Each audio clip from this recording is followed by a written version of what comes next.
Olá, senhoras e senhores, sejam todos bem-vindos para mais um podcast da Rotina Contábil e hoje nós vamos falar do que mesmo? A folha de pagamento. Olha só, assunto bom, assunto que é de interesse coletivo, né? Todo mundo, que é mentira, todo mundo ou recebe ou paga, tem um dos Recebe ou dois. paga. Alguém está incluso, está tendo contato de alguma forma. E hoje nós vamos botar aqui o Rodrigo para responder muitas perguntas. Nem tantas, né? Não tem Posso fazer tantas muitas, assim. não? Não, coisa Tá bom, boa. vai. Dentro de um curto espaço de tempo, vamos esclarecer aí algumas dúvidas pontuais. Geralmente, aqui permeia a cabeça de todo mundo. E aí, doutor Rodrigo, tudo bem com o senhor? Graças a Deus, tudo bem. Botafogo vencendo mais uma, né? Retornamos aí do Mundial Interclubes. Voltamos com o título, vencemos o PSG, que nem é mais tão exclusividade assim. Tá É parecendo flamenguista agora. até né? o Chelsea ganha uma e o negócio desanda. Mas voltamos pro Brasil. O Brasil a gente vai nadar de braçada, coitado do Vasco. Beijo aí pros vascaínos. Ah, benção. Mas é isso. Fala, Rodrigo, mas começa me dizendo aí, folha de pagamento. Quando a gente fala assim, departamento pessoal, folha de pagamento, são sinônimos, não são sinônimos? Mas o que a gente quer dizer exatamente quando olha para o empresário e fala, rapaz, como é e quanto é a sua folha de pagamento? E qual é o olhar que você dá para essa folha de pagamento? E para o funcionário em si, o que é que ele deve pensar quando a gente fala, olha, seu salário é um salário mínimo. É um salário mínimo mesmo que ele vai receber. Essa é ótima, né? Essa parte final é ótima porque realmente causa muita confusão.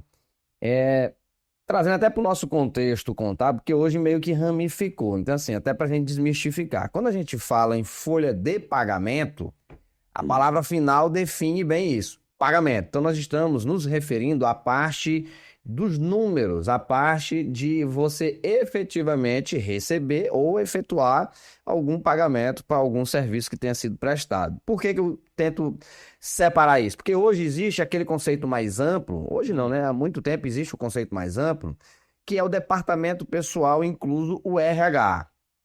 Então, você pode ter e deve, desde que seja possível a empresa, o departamento de RH, que vai cuidar da parte mais, né, de qualidade de vida, a questão até mesmo de segurança no trabalho e tudo mais. E você tem a parte efetiva dos cálculos daquilo que você tem a pagar ou a receber, dependendo de qual lado dessa relação você se encontra. Então, a folha de pagamento, que é aqui digamos, o nosso assunto e também aquilo que compete ao escritório de contabilidade, ao profissional contábil, é efetivamente você calcular os direitos de alguma prestação, de alguma relação de trabalho. E é até bom a gente falar assim, porque existem muitas formas de relação, né, de prestação de serviço. Nós podemos basicamente trabalhar como um CLT, ou seja, um funcionário. Podemos trabalhar como CLT é quem trabalha de carteira assinada, tá, pessoal? sou um CLT, exatamente, né? Você pode ser um profissional autônomo, trabalhando com o seu CPF, e no final das contas você ainda tem a terceira opção de ser um terceirizado pleno, que digamos que é PJ-PJ, então de um CNPJ contratando um outro CNPJ. Em cada uma dessas perspectivas, você vai ter ali os descontos e os proventos que você vai estar recebendo ali. Mas chama de folha de pagamento todos esses tipos de contratações? Não, né? Não, não. A folha de pagamento acaba que a gente dá essa nomenclatura mais para aqueles processos de pagamentos que ocorrem para funcionários. E o que a gente chama de funcionário? São aqueles que são de carteira de trabalho assinada. Isso é um funcionário. Apesar de que num conceito até mais amplo, a gente pode trazer o dos autônomos. Eles recebem via RPA, que é o Recibo de Pagamento de Autônomo. Deixa eu tentar clarear um pouquinho mais. Até trazendo uma contextualização de que alguns clientes nossos eles acabam passando por isso. É o quê? Você tem basicamente três formas de você legalizar e formalizar algum tipo de prestação de serviço. A primeira forma, e a mais clássica de todas, que é a mais usual, que nós temos o maior volume, é você assinar a carteira de trabalho de alguém. Quando que você assina a carteira de trabalho de alguém? Quando você cumpre com aqueles requisitos básicos que a legislação trabalhista determina que aquilo configura uma relação de trabalho com vínculo empregatício. E é basicamente o quê? Habitualidade, subordinação, dependência financeira, pessoalidade. Esses são os principais que você tem, que quando você cumpre com esses 4 requisitos, ou seja, essas 4 características, você é um funcionário. Ah, mas eu abri um MEI. Hoje tem muita gente que está abrindo um MEI para o quê? Para contratar uma prestação de serviço. A pejotização, né? Mas é uma pejotização camuflada, no intuito de que você consiga o quê? Retirar aqueles direitos trabalhistas. De certa forma, mascarar o vínculo empregatício. Então, se você cumprir com esses requisitos, não tem para onde correr. Numa eventual reclamação trabalhista, vai ser reconhecido o vínculo empregatício e você vai ter que pagar todos os direitos de um vínculo empregatício. Então, a primeira forma de você formalizar, legalizar uma relação de prestação de serviço é você assinando a carteira de trabalho. E você assina a carteira de trabalho de forma obrigatória, não é opcional, ela é obrigatória, uma vez que você cumpre com, no mínimo, esses 4 pilares, tá? A segunda forma que você tem de formalizar uma relação de prestação de serviço é justamente a questão do autônomo, né? Eu até citei agora há pouco que nós podemos ser autônomos. Sim. Tá? Então é o quê? O que quando eu digo que eu sou autônomo? Eu não tenho um CNPJ, eu estou prestando um serviço com o meu CPF. Rodrigo, Contador, né? Às vezes acaba sendo um, né? contador, advogado, né? Você pode contratar como funcionário, assinando minha carteira, mas você pode me contratar como um profissional autônomo, não assinando a minha carteira. Mas veja que para você não assinar a minha carteira, nós temos que mudar a relação de trabalho, a relação de prestação de serviço. Mudar o quê? Não pode existir aqueles pilares. Não existe dependência financeira, né? Não existe a dependência financeira, tipo, não posso lá pedir um vale, não, né? A dependência financeira é que você depende exclusivamente daquela pessoa. Você não pode exigir a pessoalidade, então você não pode exigir que seja eu a pessoa a realizar o serviço. Você não pode exigir a subordinação e a frequência. Então, olha, você vai ter que trabalhar de segunda a sexta, de 8 às 12, de 2 às 6. Você contrata uma entrega, né? Não importa a forma que... Exatamente. Então, assim, olha, você tem que me entregar os registros contábeis ou a folha de pagamento. Ó, estou contratando a folha de pagamento. Você tem até o dia 20 do mês, porque eu pago, né, antes de encerrar o mês. Você tem até o dia 20 do mês para encerrar a folha e me entregar. Ok, isso é uma entrega. Se eu vou fazer tudo no dia 19, vou virar o dia trabalhando, à noite, problema meu. Mas você, enquanto contratante, não pode exigir que eu faça isso de tal horário a tal horário, em tal local, na ordem que você quer, entende? Então, quando você contrata como um profissional autônomo, ou seja, você não está me tendo como um funcionário, você não pode exigir essas coisas. E é o que ocorre muitas vezes, infelizmente. Hein? É muito tênue. É difícil você separar, porque ainda que tenha essa relação jurídica diferente, mas quando você contrata, implicitamente quem está contratando acaba crendo que pode ditar algumas coisas. Não, é assim, assim, assado, nesse momento. Vai muito da forma como você normatiza isso e deixa isso muito claro para o cliente, tá? Por quê? Porque quando ele quer ditar essas normas, você tem que estabelecer para ele, olha, o nosso contrato não prevê isso. Se ele quiser ir além e começar a exigir todos esses outros pilares, aí não, aí você quer que eu seja seu funcionário. Então, a nossa relação, o nosso vínculo muda. Você tem que me registrar a carteira de trabalho e aí eu vou estar à sua disposição, de segunda a sexta, de 8 às 12, de 2 às 6. E para finalizar, a terceira, como eu disse, é a pejotização plena. É quando um CNPJ contrata o outro CNPJ. Então, você quer que eu calcule a sua folha de pagamento? Ok, contrate a minha empresa contábil, que é um CNPJ, CNPJ para CNPJ. Está estabelecida essa relação. E aí, até para, como é que se diz, responder 100% da primeira pergunta, quando você estabelece o vínculo, aí você tem como que você vai efetuar o pagamento. Porque quando tu pergunta se a pessoa vai receber mesmo o salário mínimo, é diferente. Se eu sou um funcionário de carteira de trabalho assinada, eu tenho determinado tipo de desconto.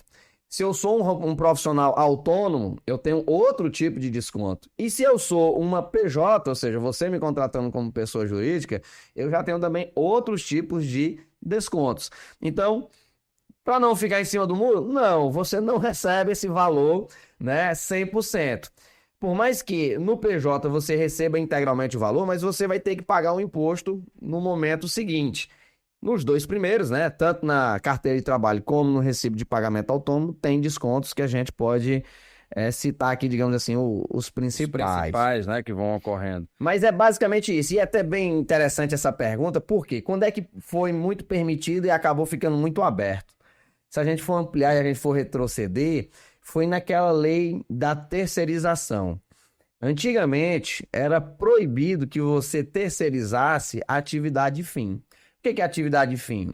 É aquilo que você faz de principal. Então, eu sou um escritório de contabilidade. O que é minha atividade fim? Contabilidade. Contabilidade. Então, peraí, meu amigo. Eu posso o quê? Ao invés de eu contratar, assinando carteira de trabalho, eu posso terceirizar um outro escritório de contabilidade para que ele faça a contabilidade do meu cliente, que é aquilo que eu vendo. Olha só, eu ficaria como um agenciador Sim. e não como um realizador de tarefas, né? Mas eu fico apenas fazendo a intermediação. Isso não era permitido. Por quê? Porque você não poderia terceirizar a sua atividade fim. Eu era obrigado a ter funcionários, carteira de trabalho assinada. Eu não vou entrar na perspectiva da discussão de, como é que se diz, os contras e o a favor de cada um. Eu estou dizendo o cenário atual. O cenário atual, ele permite essa terceirização da atividade principal. E é muito em virtude disso também que a gente acabou tendo uma crescente a respeito da pejotização dos serviços. Só que é uma linha muito tênue, nós temos que tomar muito cuidado. Não, ela é muito complicada. Ela caminha até pela esfera pública também a respeito da terceirização. É um debate muito acirrado nesse exato momento. Existem aí projetos legislativos tentando flexibilizar também nessa parte a contratação. Mas assim, a folha de pagamento como um todo, na verdade, ela dá todo um norte na cadeia produtiva e também de precificação e de custos, né, da empresa como um todo. E é um dos pontos muito importantes para o empresário pensar, seja ele pequeno, seja ele grande. Por quê? Porque nós temos aí obrigações derivadas da folha de pagamento, podendo citar, por exemplo, as obrigações patronais, que impactam em diversos planejamentos da empresa, como planejamento tributário e companhia, né? E hoje, quando você vai acompanhar, as pessoas se preparam, como um todo, os empresários, para pagar a folha de pagamento, mas considerando aquilo do mês. E, contabilmente falando, nós sabemos que existem apropriações a serem feitas que deveriam ser o quê? O proporcional. Como assim? A cada mês você está constituindo mais um período proporcional de direito de 13º e de férias. Os empresários não costumam fazer isso. Então, se você chega até o empresário, conversando com ele, quando ele vai relatar, e aí, como é que tá a tua folha de pagamento e tal? Tá quantos funcionários? Eu tenho 5, custa 5 salário mínimo. É isso que custa mesmo por mês? O custo do funcionário é isso? É o salário do mês? Não, ele anda realmente muito longe, na verdade, de ser apenas os 5 salários mínimos. E aí, aqui, até antes de eu começar a entrar nesses números, eu não estou dizendo que é ruim a modalidade. Eu estou explicando a questão dos custos inerentes a você ter um funcionário de carteira de trabalho assinada. Então, vamos pensar aqui, até para facilitar as contas, vamos pensar aqui que um funcionário receba, tá? R$ 1.200. Não, 1.200 não pode, porque hoje o salário mínimo está em 1.518, né? Mas então vamos pensar aqui, que ele tenha R$ 2.000 de salário. Pronto. Contratei um funcionário, tá? Por R$ 2.000. Ele é um funcionário mensalista, tem que trabalhar 44 horas semanais, tá? E eu pago R$ 2.000 para ele por mês. Esse é o custo do funcionário? Não. Como é que funciona esse cálculo? Primeiro, em regra geral, obrigatoriamente, independentemente de qual seja o regime tributário que você esteja, você vai ter que pagar sobre o salário da pessoa 8% de FGTS. Aí é óbvio, dependendo do regime tributário que você esteja, você vai ter que pagar INSS patronal sim ou não. Depende do regime tributário. Se for no Simples Nacional, vai depender de qual anexo você se enquadra. Mas existe ainda essa possibilidade de você ter que pagar, e aí eu vou colocar aqui para efeito de cálculo, para a gente ter aqui uma estimativa de quanto que pode chegar um funcionário. Você paga 20% de INSS patronal sobre o salário, você paga ainda mais em torno de 8% de INSS terceiros, mais INSS de acidente de trabalho e etc. É aquele que sustenta o Sebrae, né? Não vamos tocar nesse assunto. Parte dos valores que são pagos dentro dessa aba de INSS terceiros é o quê? Terceiros, o nome já diz. É o Sistema S mais Apex, por exemplo, e tudo mais. Sim. Então, o que ocorre? Vai ser rateado entre esse sistema. E é daí que vem a fonte de recurso do Sistema S como um todo. Então, se nós pensarmos aqui, nós estamos falando de 8% de FGTS, 20% de INSS patronal, mais em torno de 8% de INSS terceiros. Então, olha só, nós já estamos falando aqui de 36%. Isso somente o quê? Isso somente de tributos. Mas esses tributos, eles vão incidir somente sobre os R$ 2.000? Não. Por quê? Porque quando você tem uma carteira de trabalho assinada, você já tem garantido o quê? Um 13º salário a cada 12 meses trabalhado. E você também tem garantido o quê? Férias a cada 12 meses trabalhado. O que significa? Significa que você vai ter ainda um 12avos, tá? De 13º a cada mês que você entra. E você vai ter ainda um 12avos, tá? De férias. Sobre as férias, além desses 1/12avos, você ainda tem o quê? Você ainda tem 1/3 sobre o 1/12avos. Então você vai pegar o quê? Ah, eu não tô entendendo nada, meu amigo. Você pega seus R$ 2.000, tô fazendo aqui, ó, para não dar número errado, R$ 2.000 e divida por 12. Quando você divide por 12, você vai encontrar o valor de R$ 166,66 de 13º, mais R$ 166,66 de férias, mais R$ 55,55 de 1/3 de férias. Então, esses percentuais que nós pontuamos de FGTS, INSS patronal e INSS terceiros, ele vai incidir sobre todas essas verbas. Então você pega 55 e 50, mais 166,66, mais 166,66. Nós estamos falando aqui, tá? De 2.388,87. E você vai ter que somar a isso os 36%. Gente, o meu salário, que era de R$ 2.000, eu estou lhe dizendo que o custo efetivo mensal do seu colaborador é de R$ 3.248,87. Meu Deus, mas eu não tiro isso do bolso. Todo mundo pode se espantar e falar uma coisa dessa. Ok, você não tira de forma imediata, mas o correto era o quê?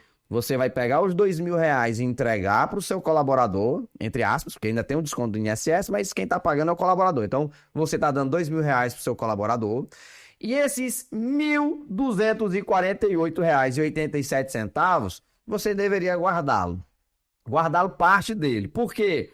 Porque 8% tu mandou para o FGTS, 20% tu mandou para o INSS patronal, mais 8% você mandou para o INSS terceiros. E o que sobrar, você deixa guardado. Para quando chegar lá no mês de dezembro, novembro, que você tem que pagar seu 13º, você já tem aquele recurso. Quando chegar no período de pagar as férias, você também já tem aquele recurso. E não somente o recurso da verba, mas você tem um recurso do FGTS e do INSS, porque nós já calculamos. Então, o custo mensal de um funcionário que era de R$ 2.000, na verdade, efetivamente, ele custou R$ 3.248,87.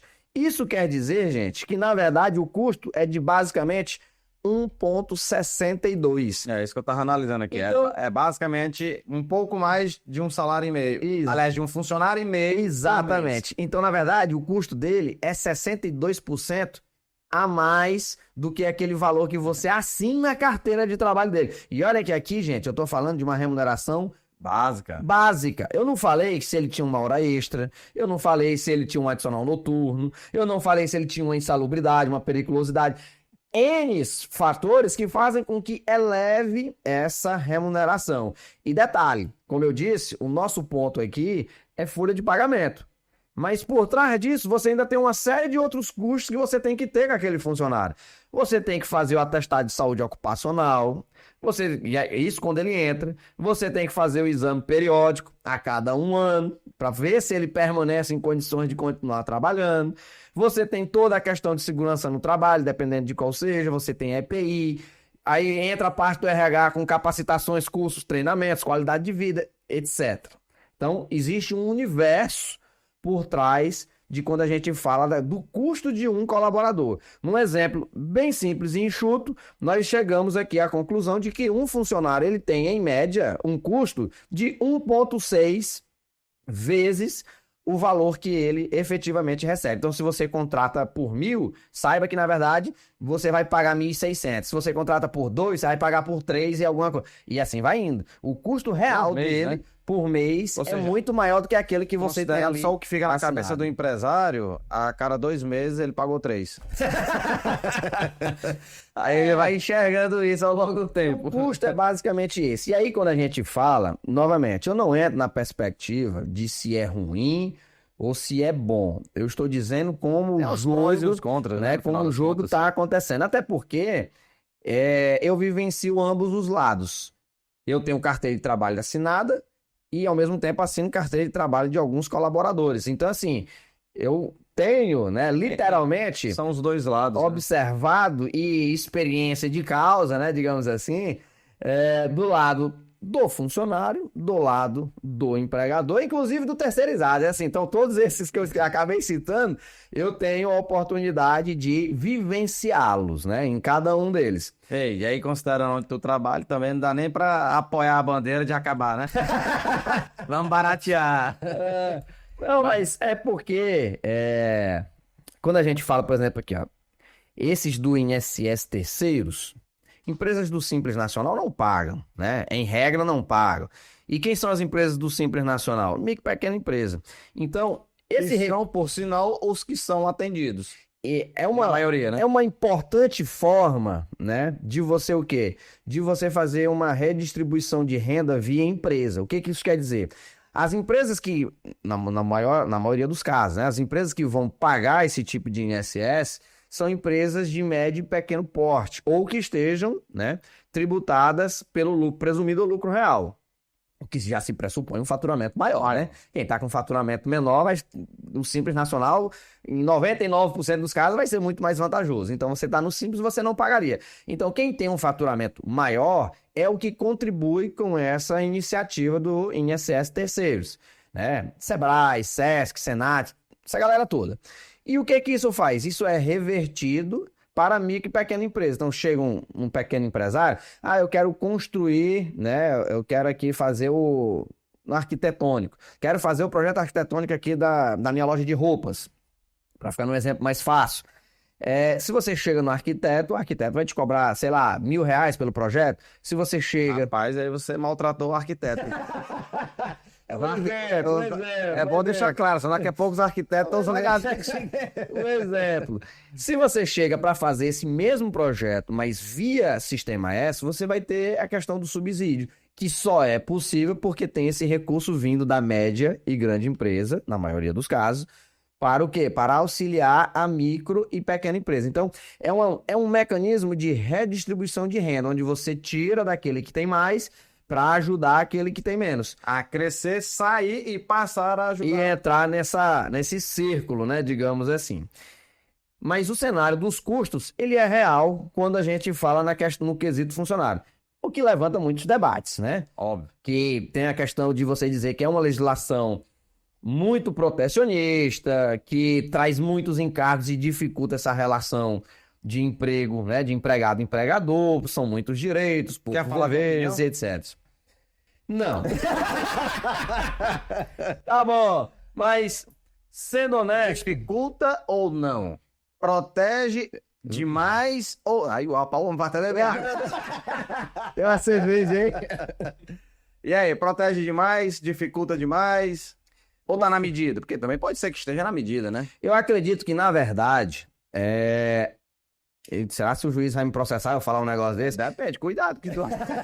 Cadê meus advogados, doutor Vitor Hugo, doutora Taliane, me ajude. Não, eu enxergo que existe uma benevolência muito, muito forte da justiça trabalhista. Isso aí é, né? velho. Eu acredito que os direitos e os deveres postos, eles são necessários, né? E é lógico que cabem melhorias, porque nós temos muitas leis que são antigas, que não refletem mais o cenário atual. E aí é uma opinião minha, obviamente, particular, né? Eu vejo que até melhorou bastante no quesito, por exemplo, a questão dos sindicatos, que outrora tinham muito mais influência, está num movimento aí de retorno.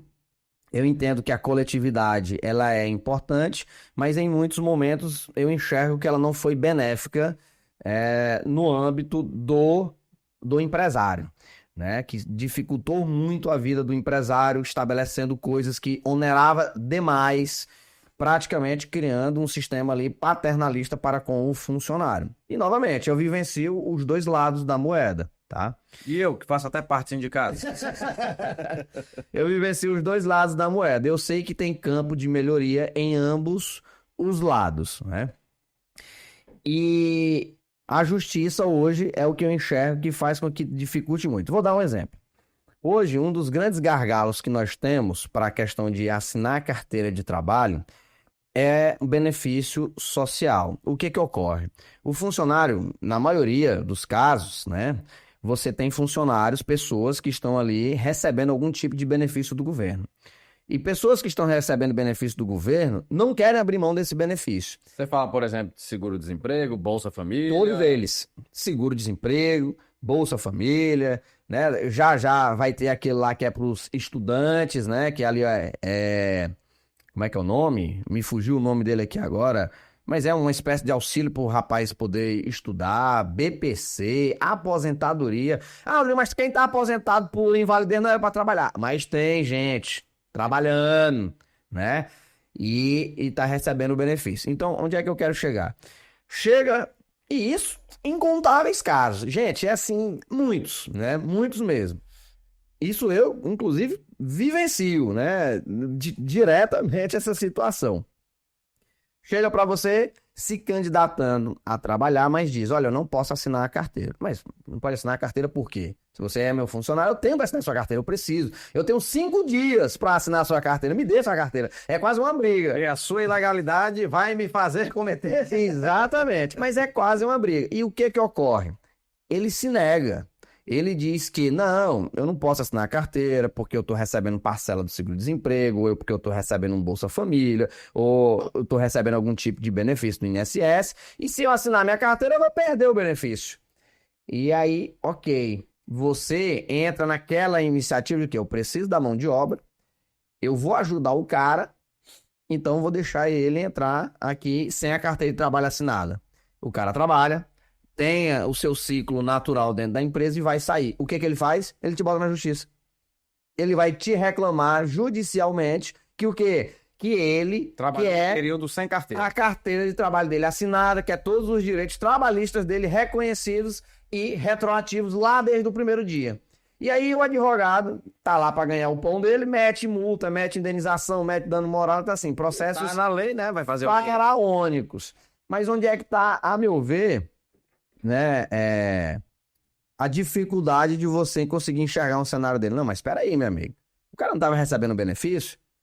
Deveria ser situação praticamente pro forma. Quem está recebendo benefício e começou a trabalhar, ele não vai perder o benefício, mas ele não tem a carteira de trabalho assinada. Meu amigo, você escolhe. Você quer qual dos direitos? Ou do benefício ou da carteira, entende? Até porque... quando você vai para a carteira, você começa a pagar o INSS para o cara se aposentar para ele receber o benefício, mas ele já está recebendo o benefício. Sim. Então, para que eu vou pagar ainda ali, assinar a carteira, eu vou obrigar? E aí, um caso recente agora em São Paulo, foi até bom, foi muito comemorado no âmbito empresarial, foi o quê? O juiz, de maneira pioneira, eu não lembro se foi uma mulher ou um homem, mas o juiz, né, o magistrado, ele deu ganho de causa parcial para o funcionário. Olha, você vai ter, o empregador vai ter que assinar a carteira retroativa e tal, tudo bonitinho. Mas você vai ter que devolver o dinheiro do benefício por litigância de má-fé. Pô, eu adorei! Isso ali tinha que ser publicizado, tinha que todo mundo ter ciência disso e tinha que tornar um padrão, tinha que ser a norma, a regra deveria valer para os dois. Então, quando eu digo que a justiça hoje ela é muito paternalista para o funcionário, e vão vir várias pessoas e dizer que é o lado mais fraco, é o lado mais fraco, mas você tem que ser justo. Não é porque é o lado mais fraco que você vai ser injusto para com o empregador. Por quê? Porque eu estou dizendo que tenho diversos casos, ciências disso, das pessoas que são o quê? Abordadas com essa situação, que é o próprio colaborador que não quer a carteira assinada, para não perder determinado E é benefício. até curioso, porque se o colaborador é a parte mais fraca, mas o empresário não consegue encontrar o profissional e se vê obrigado a aceitar a condição, como que o empresário, então, é a parte mais forte nessa situação? Se falta mão de obra, o empresário não tem como ser a parte mais forte, porque está escasso. Então, em muitas situações, isso já ocorre. E o empregado, aquele que está se candidatando, ele bota a condição. Tanto é que se você bater o pé e disser só vai entrar com carteira assinada, então, obrigado, eu vou para outro lugar. Então, o empresário não está em determinadas situações como a parte mais forte. Eu nem ia te perguntar isso, mas vou perguntar. E o costumado e rotineiro ajuda o funcionário? Ah, não. Diz que me demitiu, vai, libera meu FGTS. Baixa na minha carteira, eu fico aqui trabalhando. Libera meu FGTS, deixa eu sacar o seguro-desemprego. Gente, E aí? isso aí. Ô, rapaz. Eu já escutei muitos argumentos, né? Só rapidamente naquele tema anterior, acabo lendo muito, né, e tudo mais, e fico vendo argumentos. Um dos grandes argumentos que as pessoas utilizam, eu acho muito leviano, inclusive, ele diz assim: ah, mas se a pessoa não quis largar o benefício para assinar a carteira, é porque o salário que você ofertou é que não era o suficiente. Gente, isso é assim é de levar de má fé. Eu falo igual o juiz, é litigância de má fé. Porque eu não tenho que ofertar um salário de 10 mil reais, 5 mil reais, 6 mil reais. Porque o que ocorre o que é o certo? É eu não pagar um salário inferior ao quê? Ao mínimo. Ponto. Então, se eu estou ofertando o salário inferior, né, inferior ao mínimo, eu estou errado.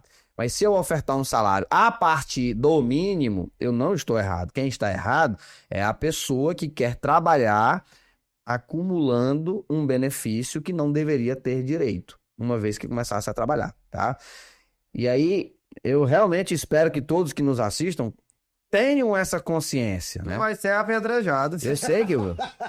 Eu sei que vou. Mas um dos motivos de você ter esse cenário tão difícil é porque está enraizando essa cultura. Não, peraí, é melhor eu ficar com o meu benefício e continuar aqui com alguns bicos. E não é.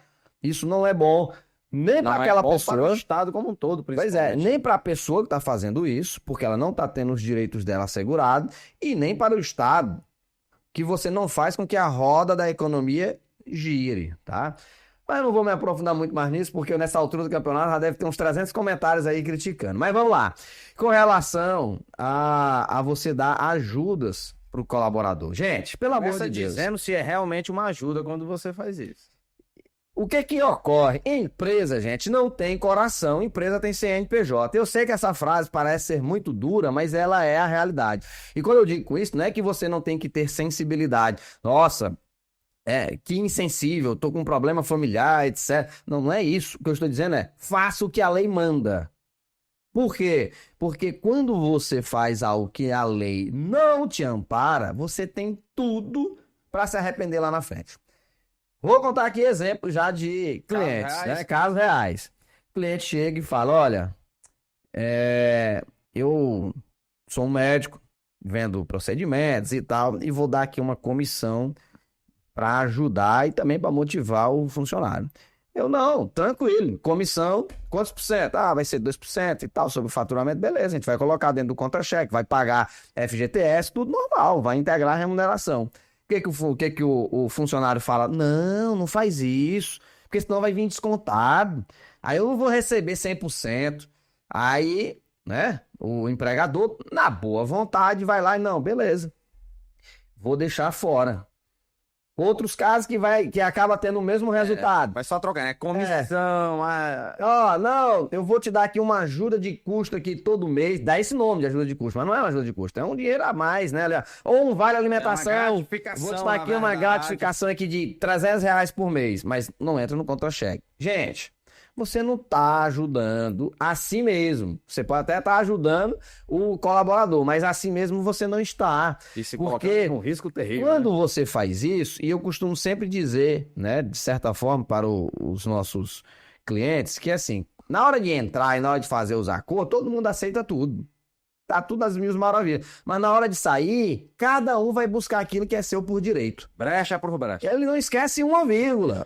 Literalmente, não esquece uma vírgula. Então, beleza, você me pagou durante 3 anos comissões aí, R$ 2.000, R$ 1.000, 1.500, 3.000 e tal. No Natal, tu chegava lá, me dava uma comissão ali, uma gratificação natalina, R$ 4.000. Foi maravilhoso. Mas o nosso tempo acabou. Então agora eu quero que tudo isso incorpore a minha remuneração. Você vai ter que fazer o retroativo e pegar cada uma dessas comissões, dessas gratificações, dessas ajudinhas e vai ter que incorporar no salário do teu colaborador, recalculando FGTS, recalculando 13º, recalculando férias.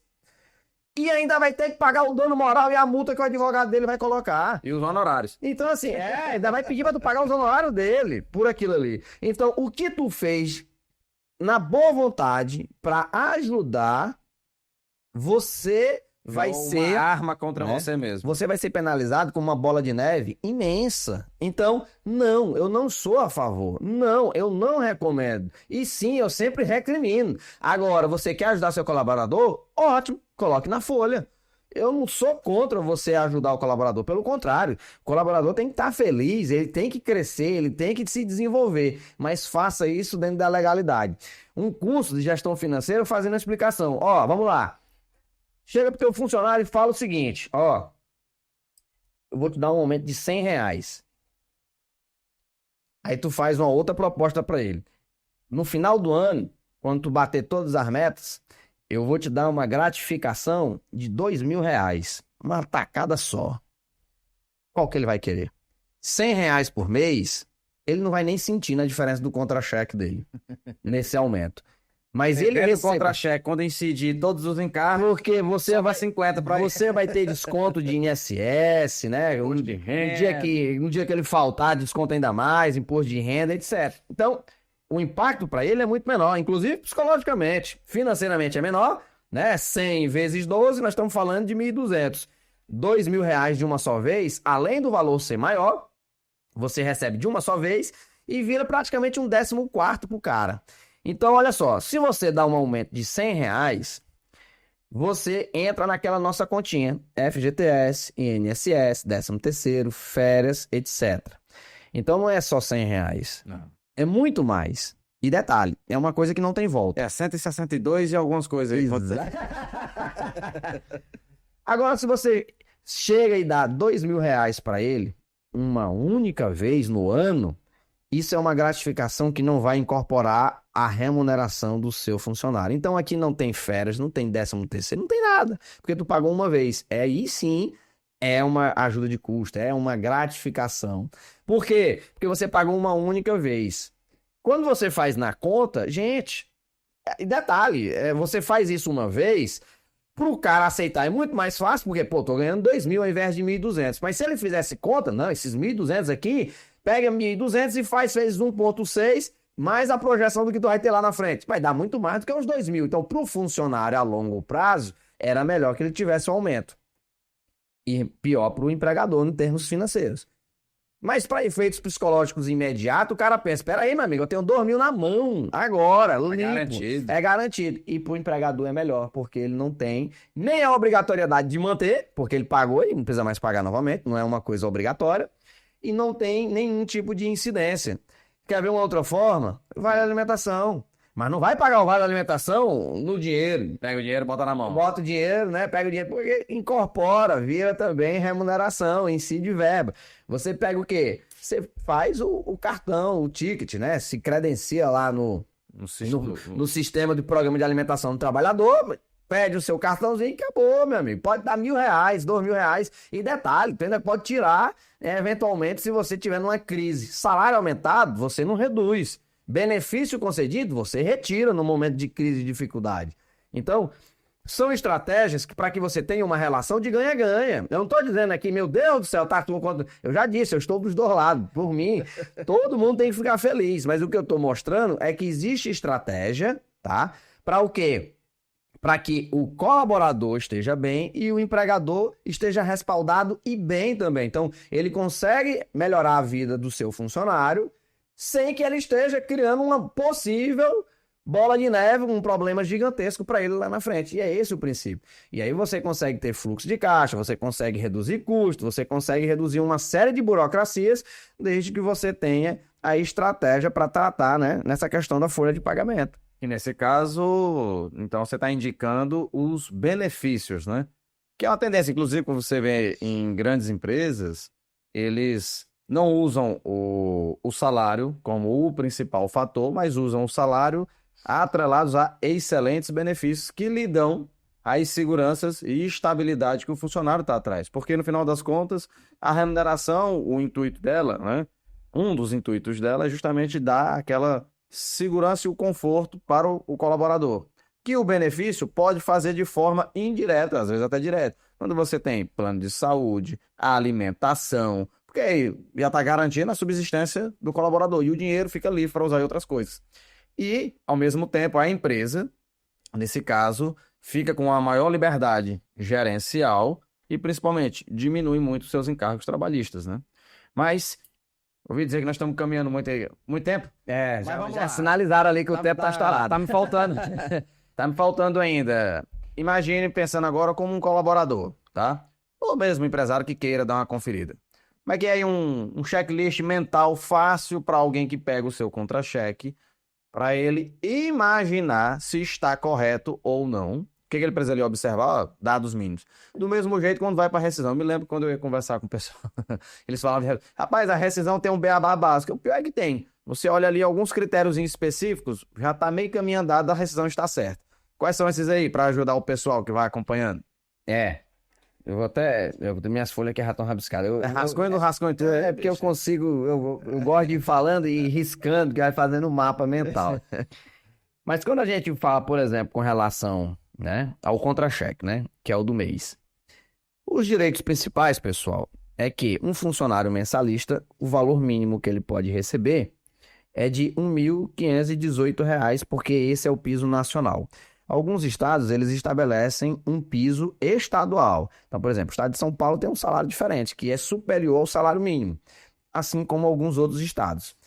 Também tem, obviamente, a convenção coletiva. Se você for de alguma categoria que seja sindicalizada, você tem lá o seu salário do sindicato. Em resumo, a primeira coisa que você tem que ter ciência é qual que é o meu salário mínimo para saber se você está ou não, já começando assim, digamos, errado ou correto. Porque, eu sou enfermeiro. Peraí, enfermeiro tem um piso. Eu não posso receber menos do que o piso. Não, eu sou técnico em enfermagem. Beleza, o piso é diferente. Não, eu sou empregado doméstico. Não temos sindicatos hoje aqui no estado do Maranhão que estabeleçam um piso para o empregado doméstico. Então, se utiliza o salário mínimo nacional de R$ 1.518. Então, essa é a primeira conta que você tem que fazer. Olha qual que é a sua atividade, sua função. Olha qual que é o estado que você está exercendo essa atividade para você ver qual que é o salário correto, tá? E isso vai aparecer lá como proventos, né? No lado dos ganhos. Proventos é ganho, né? Uma vez que você tem ali os proventos, você tem que ter ciência de que do lado dos descontos, no mínimo, você tem o desconto do INSS, que é o nosso famoso, né, sistema de previdência social para você se aposentar, se você se acidentar, você poder receber um auxílio ou se adoecer, se você for mulher tem a questão da licença maternidade e etc, né, os demais direitos previdenciários. Aquele desconto, ele é específico para o quê? Para a sua contribuição enquanto segurado junto à Previdência Social. E aí vai ter as alíquotas a depender do seu salário. Quanto maior o salário, maior a sua alíquota. Pode chegar aí a 14%. E quanto menor o salário, menor também vai ser a sua contribuição. Então, no mínimo, você tem essas duas situações. O lado bom, proventos, salário de carteira. O lado, entre aspas, ruim, né? Desconto e INSS. Esse é o mínimo.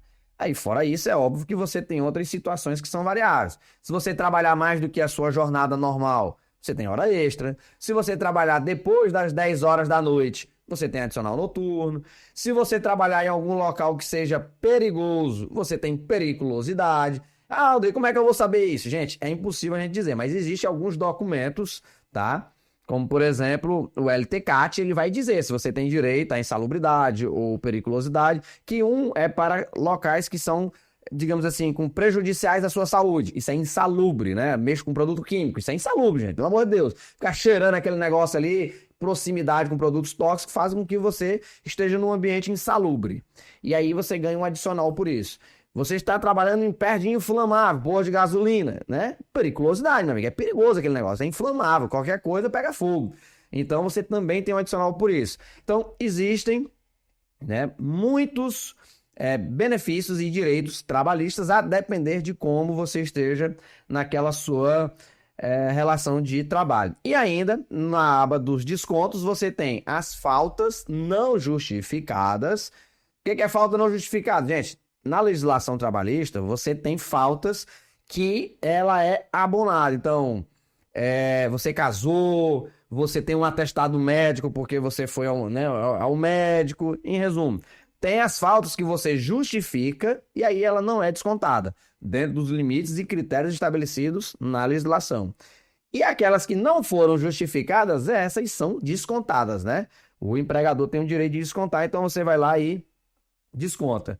Se a sua remuneração também estiver dentro do limite do imposto de renda, você vai ter desconto do imposto de renda. Há pleiteado agora aí, né, pelo ministro, que quem ganha até R$ 5.000 não tenha mais imposto de renda, mas isso ainda carece de aprovação na Câmara e é uma medida interessante. Na verdade, é uma medida que eu acho correta. Nossa tabela do imposto de renda, ela não é atualizada, devidamente atualizada, porque se fosse por volta aí de quem ganha muito mais do que R$ 5.000 não teria imposto de renda a pagar. Então, concordo, acho uma medida sábia. Só precisamos ver de onde ele vai retirar para compensar isso, né? Que ainda não estava 100% claro e não foi aprovado. Os municípios perdem muito recurso, né? Dentro dos repasses que os municípios recebem, o imposto de renda, ele é muito importante mesmo. Então, assim, os municípios hoje têm, inclusive, uma corrente que pede medidas de compensação da União para que possa viabilizar essa situação. Então, assim, é um jogo muito apertado, né? Você tira aqui, mas ao mesmo tempo lá naquele episódio da reforma tributária, né? Nunca vai ser para reduzir, alguém tem que pagar a conta. Exato. Acho correto, você tem que sim, né, isentar os que ganham menos e fazer essa compensação de alguma outra forma, com os que ganham mais, obviamente. Então, para efeitos de recibo de contra-cheque, seriam esses, assim, digamos, os principais. E eu acho que nosso tempo está ficando bem enforcado, mas na da rescisão, né? Você tem ali o quê? Basicamente, saldo de salário, você vai pegar o seu salário, dividir por 30 e multiplicar pela quantidade de dias que você trabalhou até o dia que você foi dispensado, dentro daquele mês que você está sendo dispensado. Você vai ter o quê? O 13º, você vai contar o quê? Meu amigo, que mês eu estou? Você conta sempre do mês, do ano corrente que você está, da data que você entrou, até a data que você vai sair. Então, exemplo, nós estamos em julho para agosto, né? Então, você tem o quê? 7 meses. Então, se você tem 7 meses de 13º. Férias. Aí, a férias, você vai ter que contar a partir da data da sua admissão. A cada 12 meses você tem direito a uma férias. Então vamos supor que seja, né, algum colaborador que tenha entrado em agosto do ano passado. Se entrou em agosto de 2024, nós estamos em julho de 2025, ele está completando 12 meses. Então ele tem direito a uma férias. Isso quer dizer o quê? Um salário dele mais 1/3 desse salário. Então os 3 principais é basicamente isso quando você faz a sua rescisão. Entendi. Saldo de salário, o 13º proporcional do ano corrente que você está. Ah, eu não recebi o do ano passado. Não, meu amigo, aí é outra história. Aí o caso merece reflexão, aí já merece advogado. Porque se tu tá saindo em julho e não recebeu o 13º do ano passado, aí tá vendo? Eu também sou pró-colaborador, é direitos. Não, mas peraí, meu amigo. Teu 13º Tá devendo, pague, né? tinha que ter sido pago lá em dezembro. Então não tá valendo. E aí, por último, né, seria exatamente as férias, que essa sim atravessa de um ano para o outro, porque ela leva em consideração a sua data de admissão. É muito rico, é muito cheio de informações e detalhes para cada um, e claro que isso aqui é de uma maneira assim bem simples mesmo, né, que a gente consegue pontuar, mas a ideia, né, é o quê? É que a gente tem aí um curso e o curso vai ensinar também você a fazer isso de maneira mais detalhada. Já tá pronto esse teu curso? Tá nem sabendo. Tá pronto, já vai sair agora. Maravilha, então, pessoal. Então, aproveitar, né, para dizer que a Rotina Contábil vai disponibilizar agora um curso também que vai tratar sobre departamento pessoal, sobre folha de pagamento. Esse curso, ele vai ser bom tanto para o empresário que precisa compreender como calcular, como projetar, para juntar isso, faz parte até com outro curso administrando sua empresa, tá? Fluxo de caixa, você precisa entender dos seus custos de forma pormenorizada. Serve também para profissionais contábeis, profissionais de RH e administradores como um todo. É um curso prático, é um curso rápido, para que você entenda, obviamente, né, que a parte, como o Rodrigo bem mencionou, em relação a coisas específicas, você precisa de legislação específica, são muitas coisas para serem apanhadas. Mas o que acontece? Se você entende o raciocínio por detrás de cada coisa, você consegue desenrolar. Então, não vai ter dificuldade. Convido vocês a acessarem o nosso site, conhecer esse curso. É um curso muito bom, com um custo acessível e um professor maravilhoso lá no final.